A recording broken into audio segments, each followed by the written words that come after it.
tout ce qui s'est passé en Afrique ne se passe nulle part. Le continent africain est le continent encore d'aujourd'hui de tous les fantasmes et toutes les choses négatives que les gens ont envie de nous envoyer. Personne ne nous perçoit comme des êtres humains ayant droit au bonheur, ayant droit à une vie digne. On impose des choses sur les citoyens africains sans leur demander leur avis, bien sûr avec la complicité de nos dirigeants. Mais la question que moi je me pose, après toutes ces années de voir tout ce qui se passe, quel est l'accord qu'il y a entre les pays et les pays africains et les pays qui nous ont colonisés pour que nos dirigeants soient dans les capacités de gérer leur pays, de construire des infrastructures, d'avoir une économie de marché qui permette aux jeunes de ne pas être dans les bateaux qui arrivent dans la Méditerranée que les jeunes meurent. Comment est-ce qu'on crée de l'emploi? Comment est-ce qu'on investit dans nos pays? Pourquoi on n'arrive pas à le faire? Et cette question, la personne ne la pose jamais. Pourquoi est-ce que les pays francophones n'ont pas de monnaie? Moi, je ne sais pas les tenants des aboutissants. Ça, je ne sais pas comment cette monnaie est arrivée. C'est de l'euro pur qu'on nous impose dans un pays pauvre. Moi, cette problématique de monnaie, je l'ai su. Je l'ai vécu directement. Mon père qui a travaillé pendant 45 ans à la Poste, il n'a jamais été hors la loi. Il a toujours fait les trucs réglo. Mon père, il est réglo. Ce qui doit être fait, doit être fait. Il a sa retraite. Il y a quelques années de ça, la France a décidé de dévaluer le CFA. Et qu'est-ce qu'il arrive? Sa pension de retraités qui n'était déjà pas énorme, a été divisé en deux. Il n'avait rien à dire pour se plaindre à personne, c'était comme ça. La France a décidé de dévaluer la monnaie et vous le bouffez comme ça. C'est-à-dire qu'il y a un sentiment d'injustice qu'on ressent beaucoup en Afrique. Et moi, ma peur, et je suis contre la violence, il n'y a aucune raison, il n'y a aucun argument pour moi ne peut justifier la violence et la haine, mais il est temps qu'il y ait un minimum de justice dans la façon de gérer les affaires.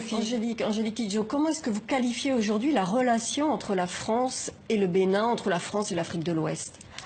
On est tous dans une relation pas d'égalité. On ne parle pas d'égo à égo. Parce que, bon, mais si on parlait d'égo à égo, moi, j'aurais des comptes à demander sérieusement à tous les dirigeants des pays francophones de l'Afrique de l'Ouest. Parce qu'il n'y a rien qui est fait pour l'éducation, pour la route, pour la santé, pour les routes. Si c'est comme ça, on a un problème en Afrique et il faut que nous, les Africains, on gère. Ce n'est pas les autres qui géreront nos problèmes. Ça n'évolue pas? Moi, j'ai pas encore vu d'évolution au niveau des relations politiques. Mais à l'intérieur du pays, de tous ces pays, il y a une jeunesse qui avance, qui a envie de faire des choses. Et il faut qu'on laisse les jeunes revenir investir dans leur pays, que tout ne soit pas bloqué, parce que tout est fermé de partout. Il faut qu'on arrête de faire ça. Parce que si la France veut lutter contre l'immigration, c'est à aider les pays à créer de l'emploi chez eux. Si les gens ont des emplois chez eux, ils ne viendront pas en France, ils viendront en vacances dépenser des sous et repartiront. Angélique, un chiffre maintenant, 4,5 milliards. En 2100, 4,5 milliards d'Africains peupleront la planète contre 1,3 milliard aujourd'hui. Et puis ce pourcentage, 40%. En 2100, 40% de l'humanité sera africaine contre 17% aujourd'hui. Les études scientifiques parlent de bombe démographique au Sahel. Alors je voudrais qu'on écoute aussi ces mots du président Macron au G20 en juillet dernier à Hambourg. Le plan Marshall que vous voulez pour l'Afrique, c'est aussi un plan qui sera porté par les gouvernements africains et les organisations régionales. C'est par le biais d'une gouvernance plus rigoureuse, de la lutte contre la corruption, d'une lutte pour la bonne gouvernance, d'une transition démographique réussie. Quand des pays ont encore aujourd'hui 7 à 8 enfants par femme, vous pouvez décider d'y dépenser des milliards d'euros, vous ne stabiliserez rien. Alors ces mots ont beaucoup choqué, ils vous ont choqué? Moi, quand je l'entends parler, j'entends un père qui est en train de faire la leçon de morale aux autres.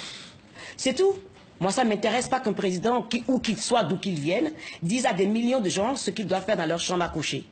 On ne dit pas en français combien d'enfants vous allez avoir. Pourquoi est-ce que les Africains n'auraient pas le droit d'avoir 6 ou 7 enfants? C'est leur responsabilité. Et c'est vrai. D'ailleurs, le chiffre, c'est 5, hein, là, au moins. Tandis que les gouvernements africains doivent investir. Et ils parlent de corruption, mais qui corrompt qui?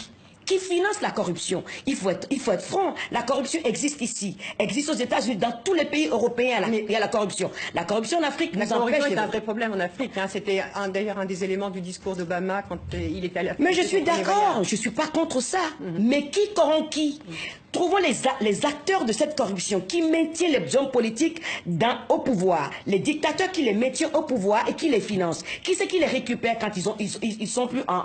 Qui c'est qui les protège une fois qu'ils sont plus au pouvoir? Ils peuvent partir avec autant d'argent qu'ils veulent. Mais attendez, c'est quoi cette hypocrisie-là? Angélique Kidjo, Emmanuel Macron, il parle d'un plan Marshall. L'Afrique, elle a besoin de quoi?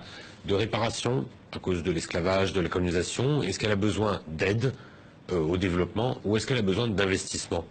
C'est trois choses très différentes. L'aide au développement, on a vu comment ça s'est passé. L'aide au développement n'a rien changé. Parce que, moi je dis toujours, quand on va aider quelqu'un, si on ne respecte pas la personne qu'on va aider, l'aide n'est pas efficace.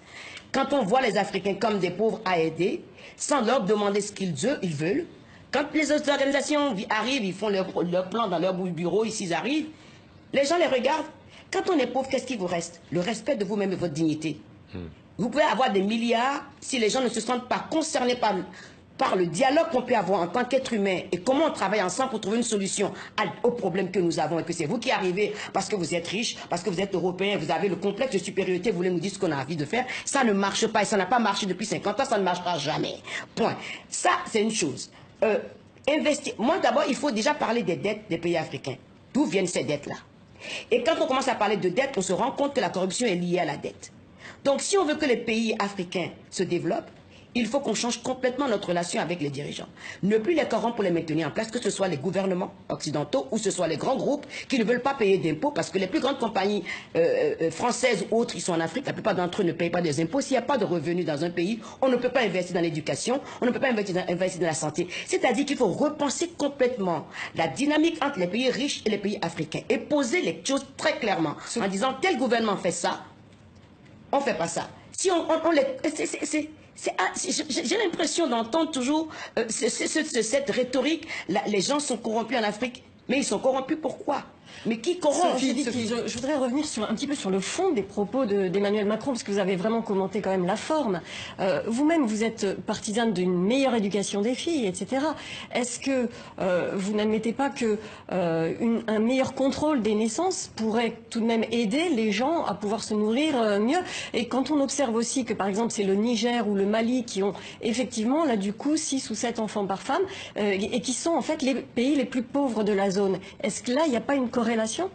Alors, le Niger a de l'uranium. Pourquoi est-ce que cet uranium ne sert pas à développer le pays?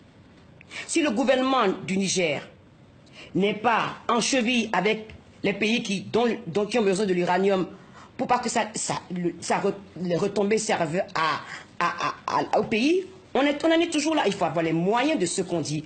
Pas, si vous allez dire à une femme ou à un homme de ne pas avoir 6 ou 7 enfants, il vous dira c'est pas votre problème. Mais il faut que les gens sentent d'eux-mêmes que ce n'est plus viable. Parce que s'il y a de l'argent qu'on investit dans un pays et que ça crée de l'emploi et qu'on a envie que sa vie soit meilleure, on se rend compte systématiquement qu'avoir 6 ou 7 enfants, ce n'est pas la solution pour avoir une vie décente. Ça, c'est une partie du problème. Il faut déjà que les pays qui ont des ressources, ces ressources-là puissent servir au pays. Et comment est-ce qu'on en arrive à ça? Aucun économiste m'a répondu à ma question. Comment est-ce qu'un continent qui est le plus riche sur cette planète est le plus de pauvres? Parce que si l'économiste commence à me répondre à ça, on déconstruit tout et on revient toujours au pays à qui ça profite. Le conflit en République démocratique du Congo, les femmes qui sont violées, ce n'est plus le coltan, c'est le cobalt dont on a besoin pour les batteries, pour tout. Et pourquoi est-ce que ça ne finit pas ce conflit? Parce que si le conflit finit, tout d'un coup le prix du cobalt va augmenter. Et qui c'est qui va en profiter?